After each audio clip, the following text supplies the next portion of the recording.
এখনই এই মুহূর্তে সমস্ত কিছু যদি বলে দিই তাহলে আর এক্সাইটমেন্ট থাকবে যে মানুষ আমাদেরকে খুবই ভালোবাসে দিতে পেরেছি যে পুজোয় আবার দেশু জুটি আসছে। আমাকে যা খুশি বলতেই পারো, বাট আমার বাচ্চাদেরকে এখানে ইনভলভ করলিং আমাদের কাছে কোনো নতুন জিনিস নয়। অনেক ছোট বয়স থেকে কাজ করছি, এত কিছু ট্রোলিং, এত কিছু নেগেটিভিটি ফেস করেছি, এগুলো আমাদের কাছে কিছুই নয়।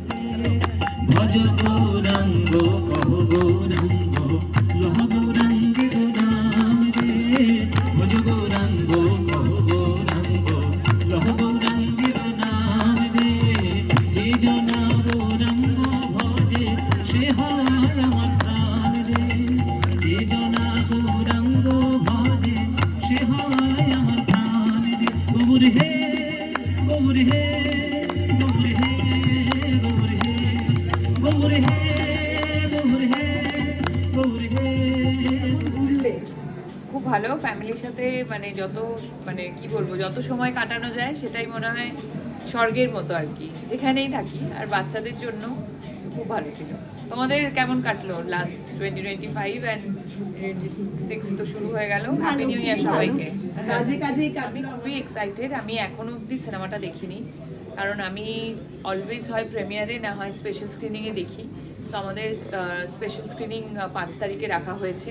আমি ছিলাম না বলেই হয়নি, এবং মানুষজন দেখছে, মানুষজনের ভালো লাগছে। আজকে এসেছি এবং একদম ডিরেক্ট মানে কমিউনিকেট করতে এসেছি, যে এক্স্যাক্ট রিয়াকশনসগুলো নিতে এসেছি। বিনোদিনী রূপে এতটা ভালোবাসা পাবে এবং পাচ্ছ, তো সেইটা কতটা আশা, কতটা পছন্দ করেছিল তোমায়? দেখো, আমি অলওয়েজ যেটা সবসময় বলি, আমি খুব অনেস্টির সাথে কাজ করার চেষ্টা নয়, আমি পুরোপুরি অনেস্টির সাথে কাজ করি, যাতে করে আমার মনে হয় সেই অনেস্টিটা মানুষের মনে পৌঁছে যায়।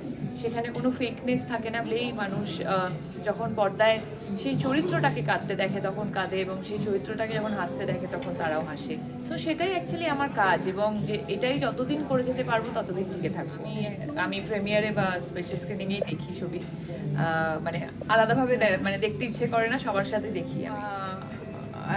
আমাদের অ্যাকচুয়ালি কাজই হচ্ছে এটা, যে এভরিডে নিজেদেরকে আপগ্রেড করা, নিজেদেরকে আপডেট করা সারাক্ষণ।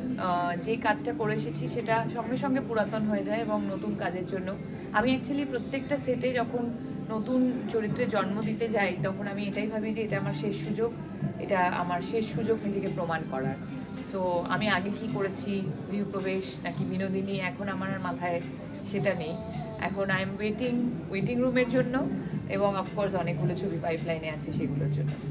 এই অনেকগুলো ছবি হচ্ছে, কালকে কেমন ঝড় ফেলে দিয়েছে, তুমিও জানো শুভশ্রীদি।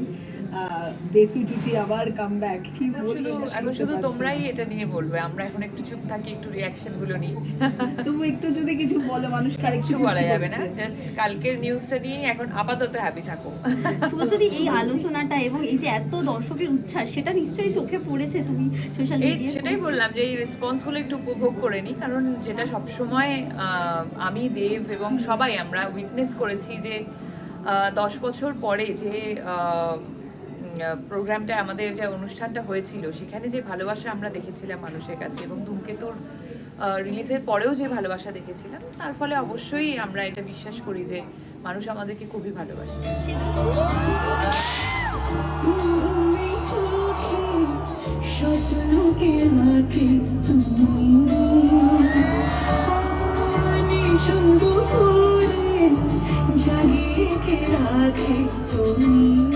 সবাই খুব এক্সাইটেড। এবং শুভশ্রীতে যেটা শোনা যাচ্ছে যে একদম মেইন স্ট্রিম কমার্শিয়াল ছবি, মানে যে ছবি এখনই থেকে এই তোমাদের মুহূর্তে সমস্ত কিছু যদি বলে দিই তাহলে আর এক্সাইটমেন্ট থাকবে না। Please hold your excitements. আমি বুঝতে পারছি খুবই এক্সাইটেড তোমরা, বাট আপাতত আমাদের তরফ থেকে এইটুকুই নিউজ আমরা দিতে পেরেছি যে পুজোয় আবার দেশু জুটি আসছে। সো এখন আপাতত হোল্ড।